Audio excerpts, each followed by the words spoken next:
वीर महान पुरुष को, जिनकी वजह से आज हम आज़ादी में हैं। और देखिए, आज की जो देश की सरकार है वो माननीय देश के यशस्वी प्रधानमंत्री श्री नरेंद्र भाई मोदी जी के नेतृत्व में बहुत अच्छा काम कर रही है। आप देख रहे हैं कि देश में, पूरे विश्व में हमारा नाम बहुत अच्छे से अब लिया जाने लगा है।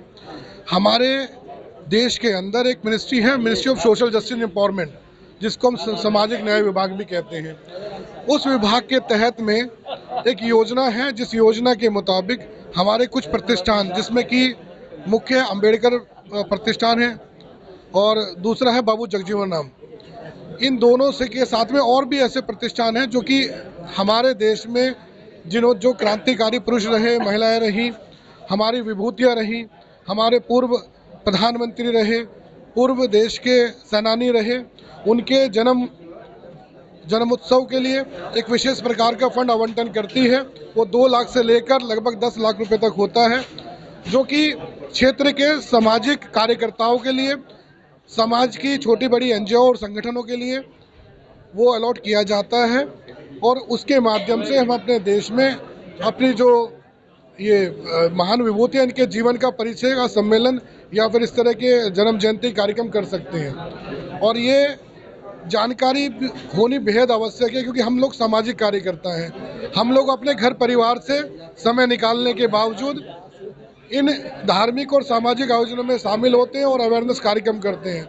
तो सरकार की भी सहयोग लेना बेहद ही आवश्यक है, क्योंकि आज की भागती दौड़ती जिंदगी में अगर सरकार हमें कुछ हक दे रही तो लेना बहुत आवश्यक है। जी। आप सर किसी पार्टी से हो?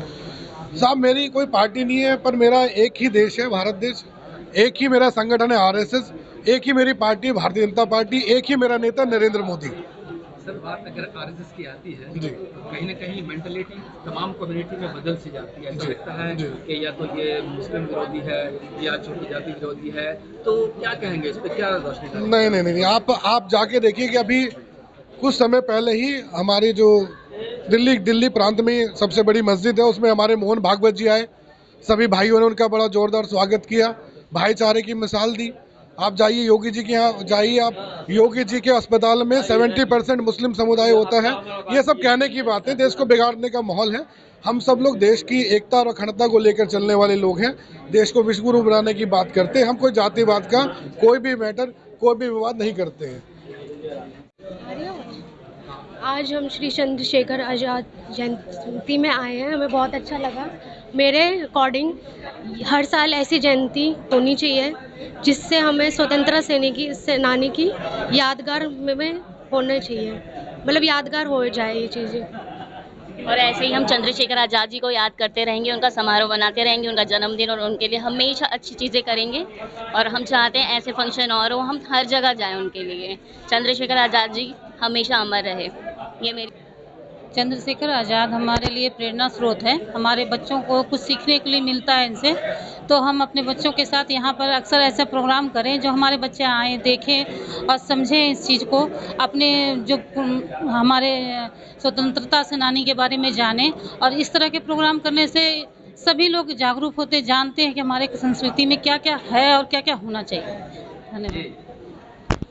अमर शहीद चंद्रशेखर आज़ाद जी की जयंती पर आज हम सब लोग इकट्ठा हुए, उनको याद किया, उनको नमन किए। ये महान क्रांतिकारी चंद्रशेखर आज़ाद ने भारतीय इतिहास में भारतीय स्वाधीनता संग्राम के लिए जो संदेश दिया है, वो संदेश सदा सदा के लिए तमाम तरह के युवाओं, देशवासियों को प्रेरित करता रहेगा, याद दिलाता रहेगा कि देश के नाम पर लोग कैसे अपने प्राणों को न्यौछावर कर देते हैं। ब्रिटिश हुकूमत जिस तरह से चंद्रशेखर आज़ाद को घेर कर जेल में बंद करना चाहती थी, चंद्रशेखर आज़ाद जी ने संकल्प लिया था कि हम अपनी प्राण गंवा देंगे लेकिन ब्रिटिश जेल में नहीं जाएंगे। और अंतिम गोली से स्वयं को मार करके उन्होंने एक ऐसा अद्वितीय मिसाल पेश किया है जो भारतीय राजनीति, समाज सबके लिए एक बड़ा ही इम्पोर्टेंट, बड़ा महत्वपूर्ण तथ्य है। आज जब हम चंद्रशेखर आज़ाद जी की जयंती को मनाते हैं, या ऐसे क्रांतिकारियों की जयंती को मनाते हैं, तब हम ये समाज को संदेश देते हैं। आज समाज में आप चले जाइए, किसी भी समाज के अंदर किसी की गठरी हो, मोटरी हो, पैसा हो, छीना जाता है और कोई उसमें बढ़ कर के आगे बढ़ कर के अपराधियों को धर दबोचता है, बचाता है। उसमें अगर उसकी जान चली जाए तो वो सोचता है कि कल मेरे बच्चों को, मेरे परिवार को कौन देखेगा। लेकिन जब हम चंद्रशेखर आज़ाद जी जैसे व्यक्तित्व को, समाज में काम करने वाले, देश के लिए न्यौछावर होने वाले लोगों को याद करते हैं, तो समाज में एक संदेश जाता है कि समाज के लिए काम करने वाले लोगों को याद करता है, उनको नमन करता है, ये काम करने की प्रेरणा देता है, लोगों को संघर्ष की प्रेरणा देता है, समाज के लिए, राष्ट्र के लिए लड़ने का एक जज्बा देता है।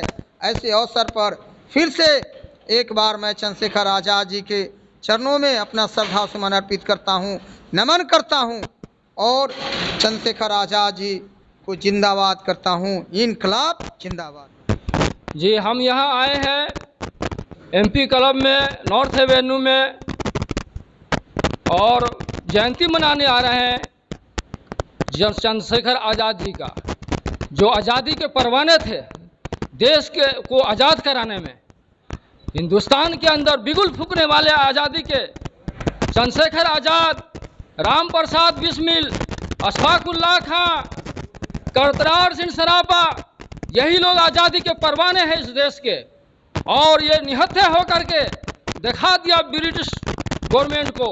उस वक्त इन लोग खाली हाथ थे और अंग्रेजों के पास गोला बारूद बम सब था, लेकिन जब बिगुल फूंका जा रहा था आज़ादी का, पूरे हिंदुस्तान के अंदर डू एंड डाई का नारा लगाया गया था और बिगुल कामयाब रहा। निहत्थे हो करके और जो बिगुल फूके तो वो आज दिखाई दे रहा है इस हिंदुस्तान के धरती पे। तो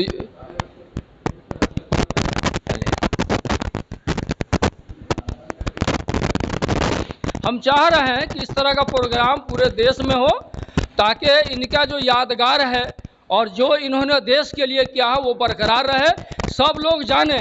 और युवा जो पीढ़ी है, हमारा जो स्टूडेंट है, युवा है, समझे, वो लोग ये जाने इस चीज़ को कि हम लोगों को भी कुछ करना चाहिए देश के लिए। जितना इन्होंने देश के लिए कुर्बानी दी, हमें भी प्रेरणा लेने चाहिए, इन लोगों से सीखना चाहिए कि देश के लिए क्या करना चाहिए, किस तरह देश को फलाह बहबूद की तरफ ले जाना चाहिए, अमन चैन की तरफ देश को ले जाना चाहिए। सबको रोटी कपड़ा और मकान मिले, सबका घर आबाद रहे और शिक्षा प्राप्त हो, युवाओं को शिक्षा मिले, ये हम चाह रहे हैं। हमारा देश भरा रहे, हरियाली रहे, खुशहाल रहे। जय हिंद, जय भारत।